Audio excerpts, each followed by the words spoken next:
الشیطان الرجیم بسم اللہ الرحمن الرحیم الحمد للہ رب العالمین صلی اللہ علیہ سیدنا محمد و اہل بیتہ الطاہرین اللہم صل علی محمد و آل محمد۔ موضوع گفتگو ہمارے ہیں غیون عقد فضولی کے بطلان کے اوپر کہ جن علماء اعلام نے استدلال کیا تھا عقد فضولی شق اول کے اندر، یعنی کہ جس میں کیا تھا یبیع للمالک ما عدم سبق منع منہ، اس شق کے بطلان پر انہوں نے استدلال کیا تھا قرآن، سنت، اجماع اور عقل سے۔ تو کل ہم بحث کر رہے تھے دلیل عقلی میں کہ جس میں فرمایا تھا کہ مال غیر میں تصرف حرام ہے اور قبیح بھی ہے۔ کہا تھا نا کہ مال غیر میں تصرف کرنا عقلاً قبیح ہے عقل کے روح سے اور شرعاً حرام ہے۔ تو یہ کبرائے کلی ہے، مال غیر میں تصرف کا حرام ہونا یہ قاعدہ کلی اور کبرائے کلی ہے۔ پھر اس کے بعد پھر ہمارے مورد میں آتے ہیں کہ جب کوئی فضولی غیر کے مال کو اس کے اذن کے بغیر، اس کی رضا کے بغیر اس پر عقد کرتا ہے تو یہ بھی کس کے مصداق بن جاتا ہے؟ تصرف فی مال غیر کے مصداق بن جاتا ہے۔ کون سے تصرف فی مال غیر کے مصداق بنتا ہے؟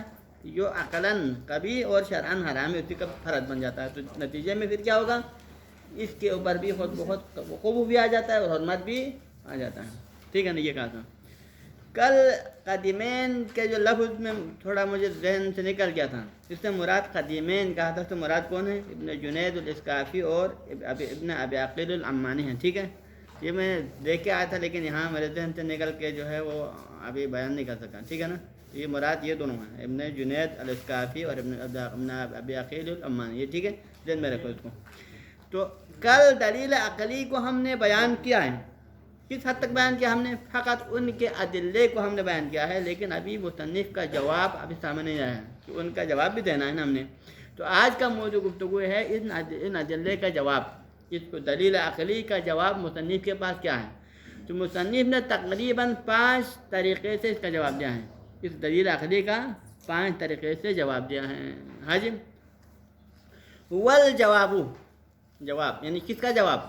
والجواب عن هذا الدلیل العقلی الذي استدل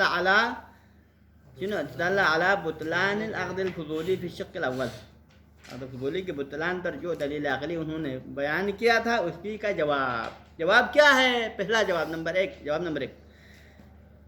نمبر 1 یہ ہے کہ ان العقد على مال الغیر متوقعا لاجازته غیر قاصد لترتیب الاثار علیہا لیس تصرفا فیہ۔ اس جواب کا مطلب یہ ہے، ٹھیک ہے، اس کا محصل یہ ہے کہ یہ اس کبرا کا صغرا ہی نہیں بنتا ہے، یعنی یہاں پر اشکال صغروی ہے۔ اس کو اگر ہم اصول کی زبان میں بیان کریں تو اس کو کہتے ہیں اشکال صغروی۔ اشکال صغروی کا مطلب کیا ہوتے ہیں؟ آپ کی کبرا کو ہم مانیں گے کہ مال غیر میں تصرف قبیح بھی ہے، ٹھیک ہے، اور مال غیر میں تصرف شرعاً حرام بھی ہے، یہ بات واضح کو ہم مانتے ہیں۔ لیکن آپ نے یہاں ہمارے مورد کو اس قاعدہ کلی کا فرد بنایا تھا کہ غیر کے مال پر عقد کرنے کو یہ کیا کہا تھا؟ تصرف مال غیر قرار دیا تھا۔ اس شک کو ہم نہیں مانتے ہیں۔ یہ والا فرد اور یہ والا مورد مال غیر میں تصرف کے مصداق نہیں بنتا ہے، اس کا فرد نہیں بنتا ہے۔ اگر اس کا مصداق بن جائے تو پھر قوہ آئے گا نا اس کے اوپر۔ اگر یہ اس کبرا کا فرد بنے تو پھر حرمت شرعی آ جاتا ہے۔ جب یہ اس کا فرد ہی نہ بنتا ہے، تخصصاً اس موضوع سے خارج ہو، تو پھر وہاں پر نہ قوہ آتا ہے نہ حرمت آ جاتا ہے، نہ رہا۔ تو وہ کیا ہے؟ کیا فرماتے ہیں؟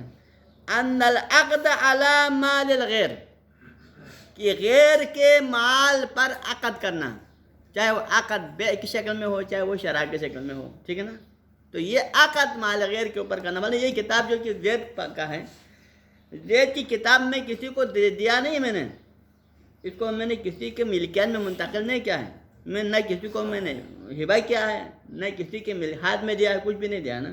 میری کتاب تو میرے پاس اپنا ہے ابھی تک، لیکن فقط میں نے کیا کیا؟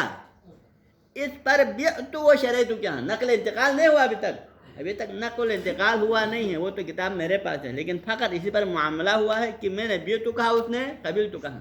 تو فقط یہی کام اس کے اوپر ہونا، یہ مال غیر میں تصرف شمار نہیں ہوتا، کیونکہ غیر کی ملکیت سے نکلا نہیں ہے نا ابھی تک، ٹھیک ہے۔ ان العقد علی مال الغیر، غیر کے مال پر عقد ہونا کس طرح ہونا؟ 2 طریقے سے۔ نمبر 1 پہلی صفت متوقعا لاجازت ہی، اب یہ فضولی نے، کیونکہ ہمارا فرض اور مورد کیا ہے یہاں پر آپ کے ذہن ہونا چاہیے کہ یہاں یبیع للمالک ہیں، یبیع لنفسہ نہیں ہمارا مورد. ہمارا مورد یہ ہے کہ فضولی غیر کے مال کو خرید و فروخت کر رہا ہے کس کے لیے؟ مالک کے لیے. تو مالک کے لیے کرنے کا مطلب کیا ہے؟ وہ مالک کی خاطر کر رہا ہے تو نتیجے میں متوقع اجازت ہے. تو کرے گا تو بھی کس توقع سے کرنا ہے کہ میں اس غیر کے مال کو فروخت کروں گا اور مجھے توقع بھی ہے کہ انشاءاللہ مالک اصلی بعد میں اجازت دے گا. ابھی تو مالک کو پتہ نہیں ہے. لو فرض اگر مالک کو اس کا علم ہو جائے تو پھر وہ کیا کرے گا؟ اجازت دے گا. تو یہ غیر کے مال پر یہ بندہ عقد کر رہا ہے اس مالک اصلی کی اجازت کی امید کے ساتھ. پہلی صفت. دوسری صفت غیر قاصد لترتیب الاثار علیہ. اور دوسری صفت عقد کرتے وقت اس کا ارادہ کیا ہے؟ اس کا ارادہ یہ ہے کہ جب میں اس کے اوپر عقد کر رہا ہوں تو پھر میں اس غرض سے نہیں کر رہا ہوں کہ ابھی میرے عقد ہی کے ذریعے سے کیا ہو جائے؟ نقل انتقال بھی ہو جائیں. اس عقد کے جو آثار ہیں، عقد کا آثار کیا ہے؟ نقل انتقال ہے نا. کسی بھی عقد، اب کسی کے مال پر عقد کرتے ہیں تو عقد کا اثر کیا ہوتا ہے؟ نقل ملکیت.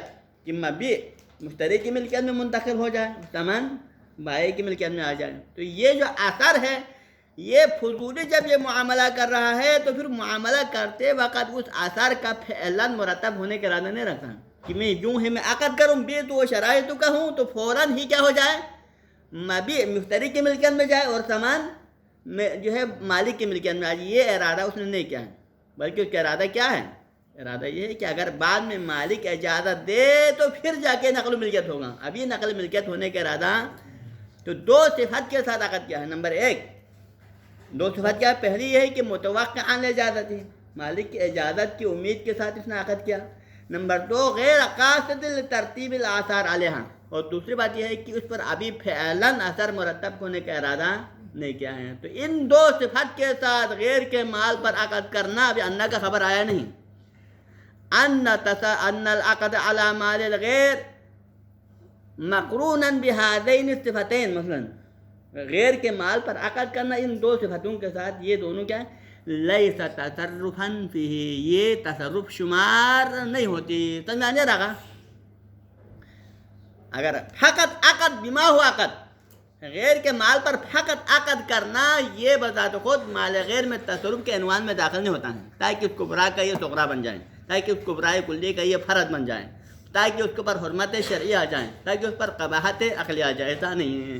لیس تصرف، یہ تصرف کے عنوان میں داخل نہیں ہوتا ہے، اس موضوع کا فرد ہی نہیں بنتا. سمجھانے رہے پہلی بات. تو لہذا نتیجے میں کیا ہوا؟ ہمارا موضوع اس کبرائے کلی کے اندر سے تخصصاً خارج ہے. سمجھا رہا؟ اب آتا ہے دوسرے جواب. ابھی آ رہا ہے تھوڑی دیر کے لیے. نعم نعم لو فرض، ہاں اگر کوئی فرض کرے. فرض کیا کرے؟ کون العقد علتاً تامتاً، کہ یہی عقد ہی علت تامہ فرض کریں. کیونکہ عقد علت تامہ ہونا ایک دفعہ علت تامہ ہوتی ہے، ایک دفعہ نہیں. ایک دفعہ بعض لوگ کیا کرتے ہیں؟ عقد کرتے ہیں تو عقد کرتے وقت وہ کیا فرض کرتے ہیں کہ یہی عقد ہی علت تامہ ہوگا. اگر یہ ارادے سے کرے تو پھر مشکل آپ کی بات درست ہے، لیکن اگر یہ ارادہ نہ کرے تو بذات خود مال غیر میں تصرف شمار نہیں ہوتی. نعم لو فرض، اگر ہم فرض کریں کون العقد علتاً تامہ، کہ اگر اسی عقد کو بما ہوا عقد علت تامہ فرض کریں. کس کے لیے علت تامہ فرض کریں؟ نقل ملکیت کے لیے، آثار کے مرتب ہونے کے لیے. ولو عرفاً، اگرچہ عقلاً نہ ہو تو کم سے کم عرفی نقطہ نگاہ سے اگر ہم کیا فرض کریں کہ یہی عقد جو فضولی نے کیا ہے، اسی فضولی کے عقد کو ہی نقل ملکیت کے لیے علت تامہ فرض کریں. لحصول الاثار، اس کے آثار کے حاصل. آثار کیا ہے؟ نقل ملکیت. ٹھیک ہے نا؟ تو یہ کہیں ہو سکتا ہے کہ مثلا بعض کبھی ایسا بھی ممکن ہے کہ کوئی عقد وہ علت تامہ بھی ہو، تو ہم نے کہتے ہیں کہ ہو سکتا ہے. بس اوقات وہی عقد بما ہوا علت تامہ ہو سکتا ہے. یعنی مورد مختلف ہے، عقد کے اندر مختلف صورتیں ہیں. بعض صورتیں ایسی ہیں کہ جس میں خود عقد ہی نقل ملکیت کی علت تامہ ہوتی ہے، اور بعض صورتوں میں وہ عقد علت تامہ نہیں ہوتی ہے. علت تامہ کہاں ہوتی ہے؟ وہاں ہوتی ہے کہ جہاں پر عقد کرنے والا خود کون ہو؟ خود وہی مالک ہو. یعنی میں یہ کتاب میرا اپنا ہے اور اپنے ہی کتاب کو میں زید کو فروخت کر رہا ہوں اور زید اپنے پیسے سے خریدا ہے، تو یوں ہی میں بیتو و شریتو کہوں تو میرا یہ بیتو کہنا اور اس کا قبیلتو کہنا ہی کیا ہے؟ اسی کے ذریعے ہی فوراً نقل ملکیت ہو جاتا ہے، کیونکہ کسی چیز کا انتظار میں تو ہم نے نہیں رہنا ہے نا، خود وہی عقد بما ہوا علت تامہ ہے نقل ملکیت کے لیے، ٹھیک ہے نا؟ اور آثار بھی اسی فوراً ہی کیا ہو جاتا ہے؟ آثار فعلی مرتب ہو جاتا ہے، ٹھیک۔ ایک اور صورت بھی ہو سکتا ہے، وہ صورت کیا ہو سکتا ہے؟ اگر کوئی غاصب کسی کے مال کو غصب کر کے لاتا ہے، کسی موبائل کو چوری کر کے لاتا ہے، کسی کی کتاب کو مثلا چھین کے لاتا ہے اور اس کو اپنا کتاب فرض کرتا ہے، کیونکہ اس کے اپنے عقیدے میں جو چھین کے لایا وہ اس کا اپنا ہے نا، یہ فروغ کرے گا تو موبائل جو چوری کر کے لایا ہے وہ کس کے لیے فروغ کرے گا؟ اپنے عنوان سے، اپنے لیے کہ پیسہ اس کے جیب میں آئے۔ تو اگر اپنے آپ کو مالک فرض کر کے جب یہ بندہ معاملہ کرے گا بھی تو شرع تو کہے گا، تو اس کا قصد بھی کیا ہوگا؟ اس کا قصد بھی یہ ہوگا کہ ابھی یہی عقد ہی علت تامہ ہوگا نقل ملکیت کے لیے، کیونکہ کسی کے اجازت کے انتظار میں تو نہیں رہتا نا، کسی اجازت کے توقع میں معاملہ نہیں کرتا ہے، بلکہ کس ارادے سے کرتا ہے کہ ابھی یہ عقد ہو جائے اور میں خود چونکہ مالک ہوں، تو یا آپ مالک فرضی ہیں، فرضی تو آپ مالک ہیں، تو پھر آپ کی ارادے کے ذریعے سے یہی عقد کیا بنے گا؟ علت تامہ ہو جائے گا، یہ بھی ہو سکتا ہے۔ تو اس طرح میں اس کا حکم انشاءاللہ وہ آ جائے گا۔ ہاں جی، لو فرض کون العقد علت تامہ، اگر خود اسی عقد کو علت تامہ فرض کریں، ولو عرفاً، اگرچہ علت تامہ اور علت عرفی فرض کرو، علت عقلی نہ ہو کم سے کم، عرفی نقطہ نگاہ سے اگر خود عقد کو ہی علت تامہ فرض کرے، کس کے لیے علت تامہ فرض کریں؟ لحصول الاثار، اس کے آثار حاصل ہونے کے لیے۔ آثار سے مراد یعنی نقل و انتقال۔ یہ کہاں ہوتا ہے؟ یہ علت تامہ ہونا کب ہو سکتا ہے؟ کما فی بیع المالک، یہ علت تامہ فرض ہونا یہ وہاں ہوتا ہے کہ اگر خود مالک اپنے ذاتی مال کو فروغ کرے، یا کوئی شخص اپنے ذاتی پیسے سے کوئی چیز اپنے لیے خریدے ہیں۔ اول غاصب المستقل، یا یہ علت تامہ فرض ہونا کہاں ہوتا ہے؟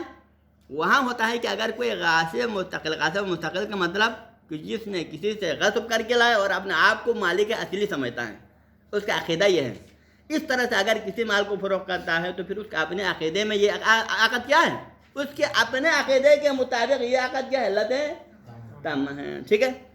تو اگر اس طرح وہی عقد کو علت تامہ فرض کر کے اگر کوئی معاملہ کرتا ہے تو نتیجہ کیا ہوگا اس معاملے کا؟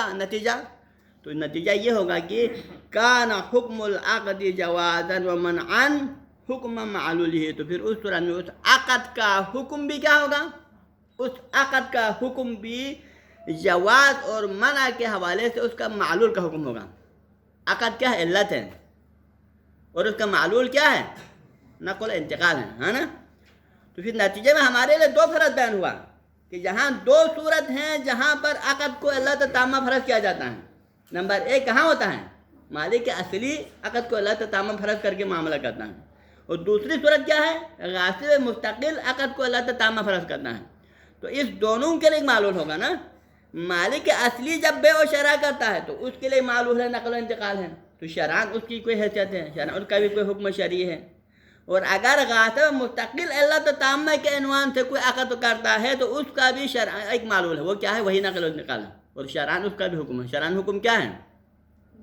اس کے معلول کا حکم شرعاً مختلف ہے۔ اگر مالک اصلی معاملہ عقد کرے تو پھر اس عقد کے معلول جو کہ نقل و انتقال ہے شرعاً کیا ہے؟ جائز ہے، اس کا معلول شرعاً شرعی نقطہ نگاہ سے جائز ہے، اور وہ نقل انتقال صحیح ہے، اور لہٰذا یہی عقد کس کا باعث بنے گا؟ شرعاً نقل و انتقال کا باعث بنے گا۔ لیکن اگر غاصب مستقل اگر عقد کرتا ہے اور اس عنوان سے کرتا ہے کہ میں خود مستقل مالک ہوں، اور وہی عقد کو علت تامہ فرض کرتا ہے، تو اس کا معلول کیا ہے؟ نقل و انتقال ہے نا، تو وہ نقل و انتقال شرعی نقطہ نگاہ سے کیا ہے؟ جائز ہے، حرام ہے۔ تو جب خود نقل و انتقال شرعی نگاہ سے حرام ہے تو اس کی علت بھی حرام ہوگا، کیونکہ اس کا جو معلول کا حکم ہوگا شرعاً میں وہی حکم علت پر بھی آئے گا۔ تو پھر مالک اصلی کے اندر جو معلول جو کہ نقل و انتقال شرعاً جائز ہے، صحیح ہے، تو پھر اس کا عقد بھی صحیح ہوگا کیونکہ علت ہے۔ اور غاصب مستقل میں چونکہ معلول کا حکم شرعاً کیا ہے؟ حرام ہے، کیونکہ نقل و انتقال حرام ہے غاصب کے لیے، تو پھر نتیجے میں وہی حکم خود بخود اس علت اور عقد پر بھی آئے گا، اور عقد بھی شرعاً حرام ہوگی۔ سمجھ میں آنے رہا ہے؟ تب جاتا ہے۔ تو لہذا کانا، تو اگر آپ کا مقصد اسی عقد کو علت تامہ فرض کرنا ہو، جیسا کہ یہ بے مالک اصلی کے بے میں ہوتا ہے یا غاصب مستقل کے بے کے اندر ہوتا ہے، تو کان حکم العقدی، تو اس عقد کا حکم جو مالک اصلی نے کیا، اس عقد کا حکم جو غاصب مستقل نے کیا، تو اس کے عقد کا حکم کیا ہوگا؟ جوازن و منعن، اس عقد کے جائز ہونے نہ ہونے کا دار مدار اور اس عقد کے ممنوع ہونے نہ ہونے کا دار مدار کس کے اوپر ہے؟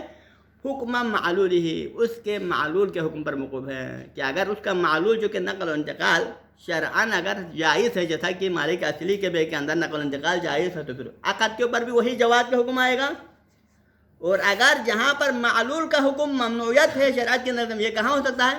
کہ جہاں پر غاصب مستقل کے بے میں جو نقل و انتقال ہے، کیونکہ نقل و انتقال شرعاً جائز نہیں ہے، ممنوع ہے، تو پھر وہی ممنوعیت کا حکم خود عقد کے اوپر بھی آئے گا جو کہ علت ہے۔ کون سا معلول؟ المترتب علیہ، وہ معلول کی جو کہ اس عقد کے اوپر مرتب ہو گیا ہے۔ تو لہذا نتیجے میں پھر مالک اصلی کا بے شریعت کی نظر میں جائز ہوگا اور غاصب مستقل کا بے بھی شریعت کی نظر میں ممنوع ہوگا، کیونکہ اس کا معلول ممنوع ہے۔ سمجھ آ رہا ہے؟ یہ الگ موضوع ہے، لیکن یہ الگ موضوع ہے کیونکہ ہمارے حکم سے الگ ہے، کیونکہ ہمارا موضوع یہ دونوں نہیں ہیں۔ ہمارا موضوع میں نہ غاصب مستقل کے بے کی ہم بات کر رہے ہیں، نہ ہم مالک اصلی کے بے کی بات کرتے ہیں۔ ہم یہاں پر اس عقد کی بات کر رہے ہیں کہ جہاں پر غاصب نے معاملہ کس کے لے کیا؟ مالک کے لے کیا۔ تو لہذا یہ جو موضوع ہے ان دونوں سے، اور یہاں پر اس کا ارادہ وہی عقد کو علت تامہ فرض کرنا نہیں ہے، بلکہ اس نے عقد کو علت ناقص فرض کیا ہے، جبکہ اجازت آنے کے بعد اس کے لیے علت تامہ پورا ہو جائے گا۔ ٹھیک ہے نا؟ یہ ہو گیا ابھی تک پہلا جواب آ گیا مصنف کی طرف سے، جواب اول۔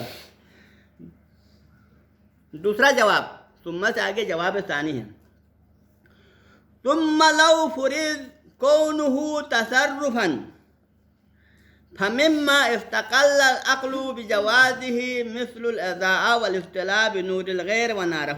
یہ جواب نمبر 2 ہے۔ اس کا مطلب کیا کہنا چاہتے ہیں؟ کہنا یہ چاہتے ہیں کہ فرض کرے ہم آپ کی بات مانیں گے کہ پہلے تو ہم نے کیا کہا تھا کہ یہ فضولی کا جو عقد ہے یہ تصرف ہی شمار نہیں ہوتا ہے۔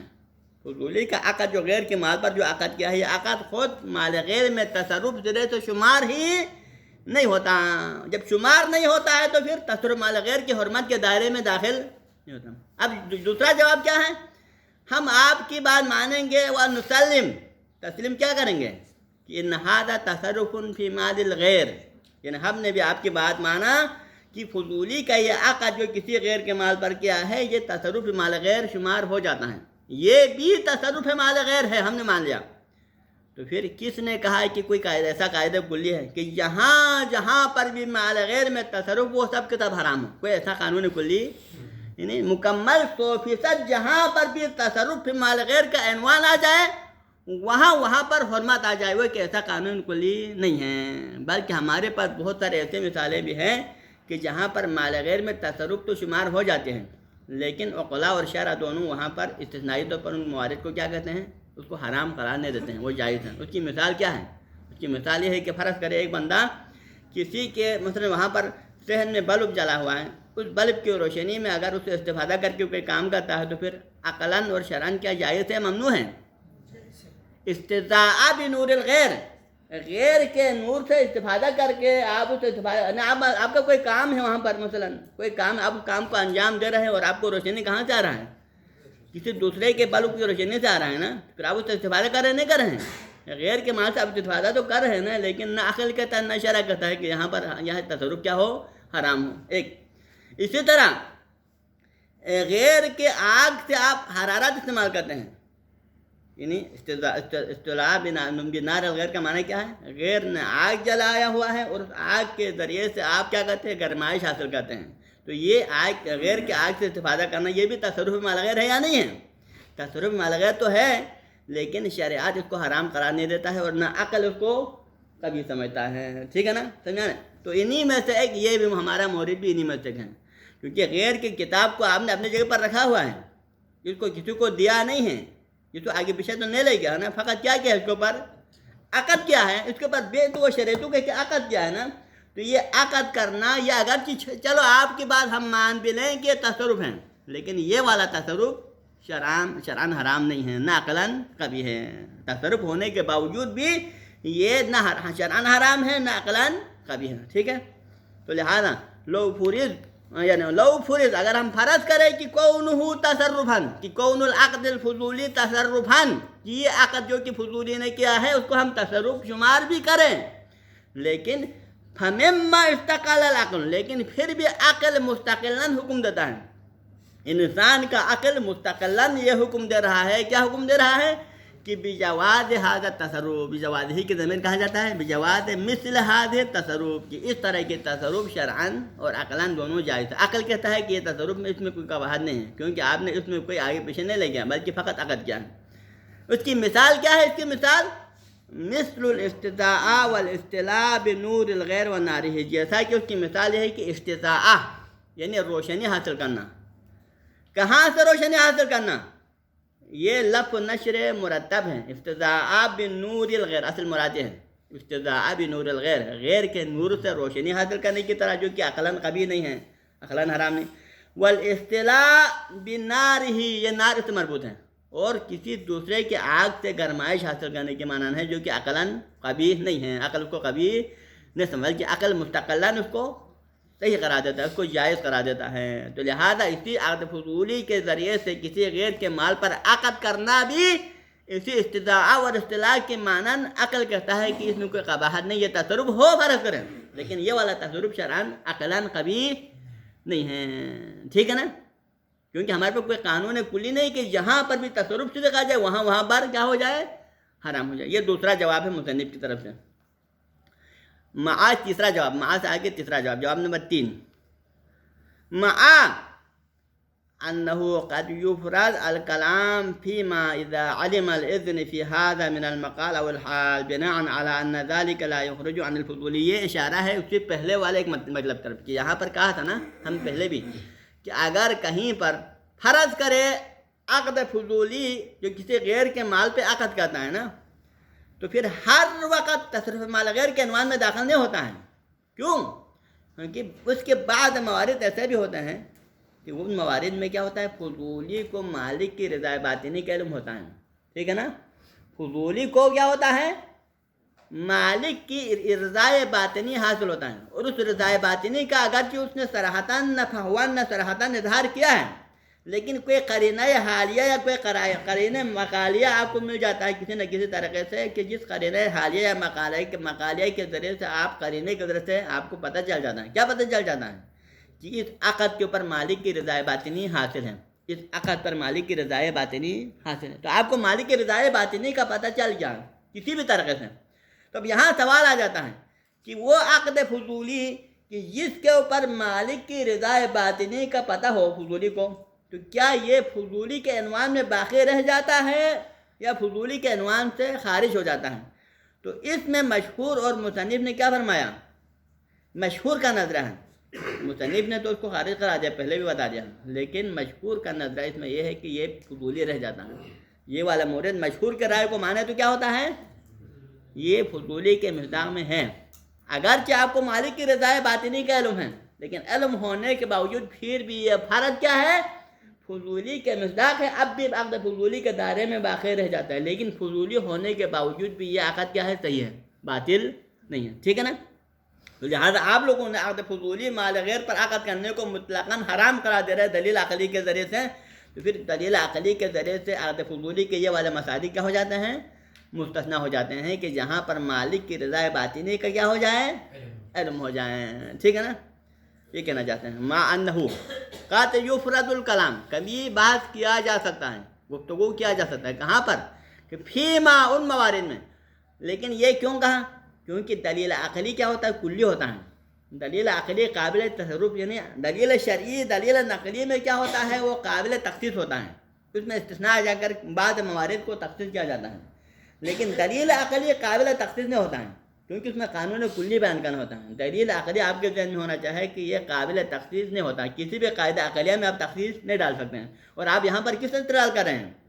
آپ دلیل عقلی کے ذریعے استدلال کرنے کا مطلب یہ ہے کہ آپ عقد فضولی کے بطلان کو ایک قانون کلی بتانا چاہتے ہیں کہ جس میں کوئی بھی فرد مستثنیٰ نہ ہو جائیں، تو مطلب یہ ہے کہ یہاں پر ہمارے پاس ثابت شدہ ہے کہ عقد فضولی کے بہت سارے موارد ایسے بھی ہیں کہ جہاں پر مالک کی رضا باطنی کا فضولی کو پتہ ہو، تو پھر وہاں پر کیا ہے؟ ہم نے پہلے بھی ثابت کر چکے ہیں کہ یہ فضولی رہتے ہوئے بھی اس کی بطلان پر کوئی دلیل نہیں، وہ صحیح ہے، باطل نہیں ہے، ٹھیک ہے نا؟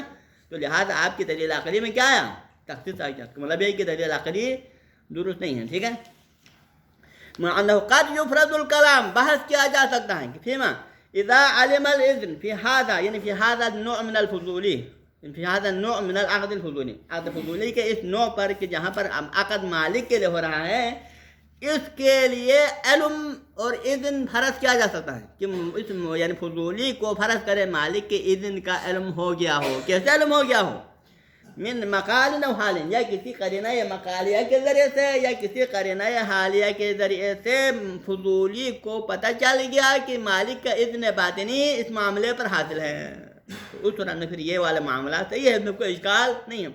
بناء علی، اگر ہم اس رائے کو اس پر بنیاد رکھیں کہ جو کہ مشہور کا ہے، اگر ہم مشہور کے رائے پر بنا رکھیں، وہ کیا مشہور کا رائے؟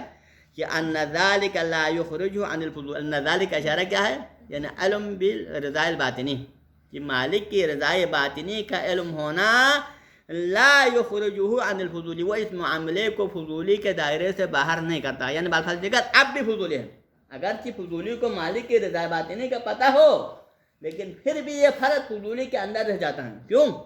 کیونکہ ان علماء کے نظر میں کیا ہونا چاہیے؟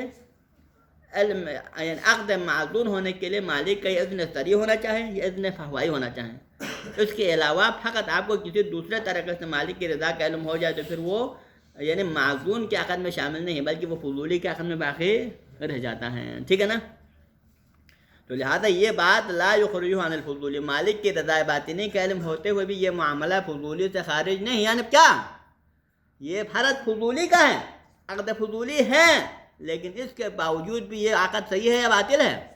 یہ عقد باطل نہیں، بلکہ تمام علماء نے فرمایا کہ عقد صحیح ہے، اس میں کوئی اشکال نہیں ہے۔ تو آپ نے اس دلیل عقلی کے ذریعے سے عقد فضولی کو باطل فرض کیا تھا، یہ کیا ہو جائے گا؟ بہت غلط ثابت ہو جائے گا۔ یہ دلیل مصنف کا جواب نمبر کیا ہے؟ 3 ہے۔ چوتھا جواب نمبر 4، یہ جواب نمبر 4 ہے،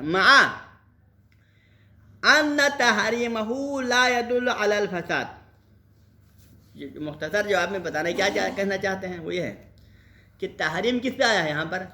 آپ نے کہا ہے کہ قبح ہے، عقلی بھی ہے اور حرمت شرعی بھی ہے، لیکن خود عقد پہ آیا ہے یا تصرف پہ آیا ہے؟ آپ نے حرمت کو کس کے اوپر ڈال رہا ہے یہاں پر؟ تصرف فی مال الغیر کے اوپر حرمت ہے نا، خود عقد پر نہیں، یہ دو فرق ہیں۔ ایک آتا ہے نہیں خود عقد پہ آ جاتا ہے، ایک آتا ہے نہیں عقد پہ نہیں آیا، نہیں کس پر آ رہا ہے؟ تصرف فی مال الغیر پر، کہ مال غیر میں تصرف ہونا شرعاً حرام ہے، یہ حرمت شرعی ہے، ٹھیک ہے نا؟ تو یہ والا جو نہی ہے وہ نہی تکلیفی ہے، نہی تکلیفی ہے، نہی مولوی اور ارشادی نہیں ہے۔ نہی تحریمی اور نہی تکلیفی کیا ہوتا ہے؟ وہ فقط اس کے اوپر عقاب کو ثابت کر سکتا ہے، لیکن وہ مستلزم فساد معاملہ نہیں ہو سکتا ہے۔ سمجھ میں آ رہا ہے نا؟ تو مطلب کیا ہوتا ہے؟ نہی مولوی کیا ہوتا ہے؟ فقط آپ کے اوپر گناہ کو ثابت کرتا ہے کہ مال غیر میں تصرف کرنا شرعاً گناہ ہے، یہ ثابت ہو جاتا ہے، لیکن اس کے ذریعے سے معاملے کی فساد ثابت نہیں ہوتا، مستلزم فساد معاملہ۔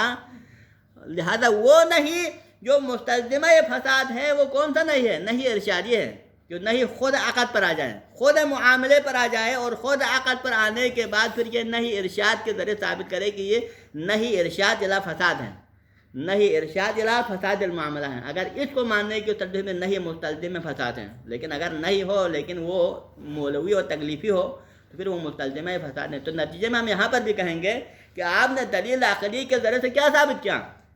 تصرف فی مال الغیر کو کیوں حرمت کو ثابت کیا؟ خود عقد کی حرمت کو ثابت نہیں کیا، اور نہیں ڈائریکٹ معاملے پہ نہیں آ رہا ہے نا۔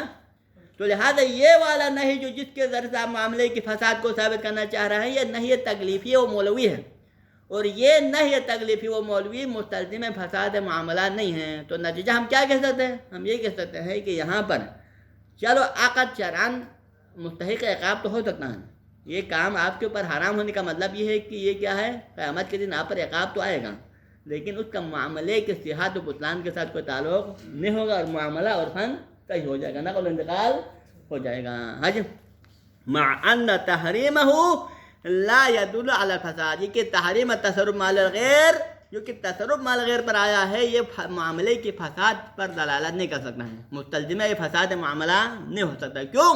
ان کے لیے ان ھذا النہی والنہی تکلیفی و تحریمی لا انہ نہی ارشاد الی فساد المعاملات. ٹھیک ہے نا, سمجھ آ رہا؟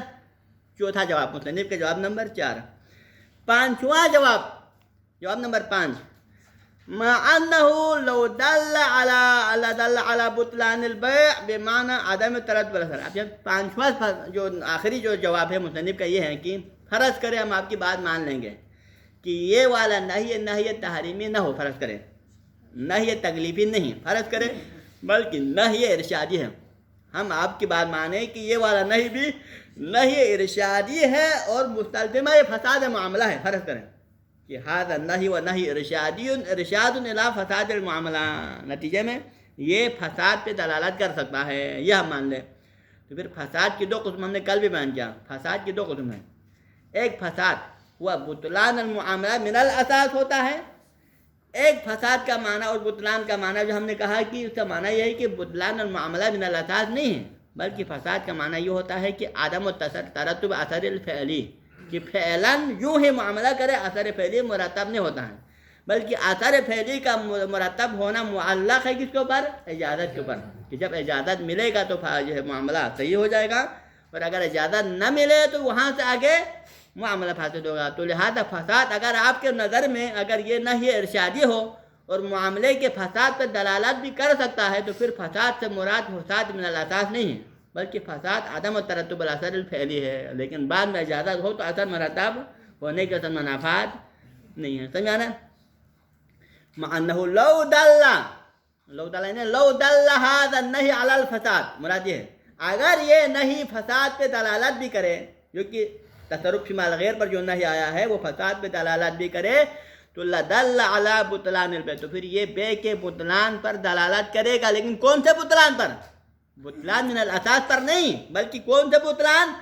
بطلان بمعنی, اس معنی میں بطلان پر دلالت کرے گا کہ عدم ترتب الاثر علیہ, کہ فعلاً اس معاملے پر اثر و نقل و انتقال مرتب نہیں ہوگا. ابھی یوں ہی معاملہ کرتا ہے, فوراً اس کا نقل و انتقال اس کا نہیں ہوگا, یہ مراد ہے. وہ عدم استقلال ہی فی ذالک, یعنی یہ دلالت کرے گا یہ نہیں کہ یہ فضولی نے جو عقد کیا ہے یہ استقلالیت نہیں رکھتا ہے. فی ذالک نہیں, فی ترتب الاثر, فی ذالک کا اشارہ طرف, یعنی ترتب اثر میں یہی عقد بما ہو عقد استقلالیت نہیں رکھتا ہے. استقلالیت نہ رکھنے کا معنی کیا ہے؟ یعنی علت تامہ, خود یہی عقد بما ہو عقد علت تامہ بننے کی صلاحیت نہیں رکھتا ہے نقل و انتقال کے لیے, بلکہ یہ جز علت بن سکتا ہے. پھر دوسرے علت کا دوسرا جز کب ہوگا؟ اجازت. تو پھر یہ اجازت حاصل ہونے کے بعد پھر علت تامہ ہوگا, پھر جا کے اپنا اثر دکھائے گا. لیکن اجازت سے پہلے یہ علت تامہ نہیں ہے, استقلال فی الاثر نہیں ہے, لہذا اپنا اثر فعلاً نہیں دکھائے گا, یہ مراد ہے. ولا ينكره القائل بالاجتهاد, اور اس بات کا تو پھر جو قائلین بالاجتهاد بھی انکار نہیں کرتے ہیں, کیونکہ ہم لوگ جو قائلین بالاجتهاد سے عادت فضولی کو صحیح سمجھتے ہیں وہ بھی یہ تو نہیں کہتا نا کہ ڈائریکٹ فضولی ناقد کیا فوراً اثر مرتب ہوتا ہے. ہم تو اس کے قائل نہیں ہیں, بلکہ ہم بھی کس کے قائل ہیں؟ فوراً اثر مرتب نہیں ہوتا ہے, جب بعد میں مالک کی اجازت ہو تو پھر وہاں سے اثر مرتب ہوتا ہے, یہ ہم اس کے قائل ہیں. ٹھیک ہے نا؟ تو ہم بھی آپ لوگوں کے ساتھ اس میں شامل ہیں. خصوصاً اذا كانت الاجازہ نقلا, ہاں بالخصوص اس صورت میں کہ اگر ہم اجازت کو کیا فرض کریں, اگر ان علماء کی بات مانے جو اجازت کو ناقل سمجھتے ہیں, تو ان کے بعد نتیجے میں تو یقیناً اثر کم مرتب ہوگا. اثر جو ہے اجازت ہوگا, وہاں سے آگے اس کا جو اثر جو ہے مرتب ہو جائے گا. اس سے پہلے سرے سے اثر مرتب ہی نہیں ہوتا ہے, کیونکہ جز علت ہے, پورا دوسرا علت ابھی آیا نہیں ہے. ٹھیک ہے نا؟ وصلی اللہ علی سیدنا محمد و اہل بیتہ الطاہرین.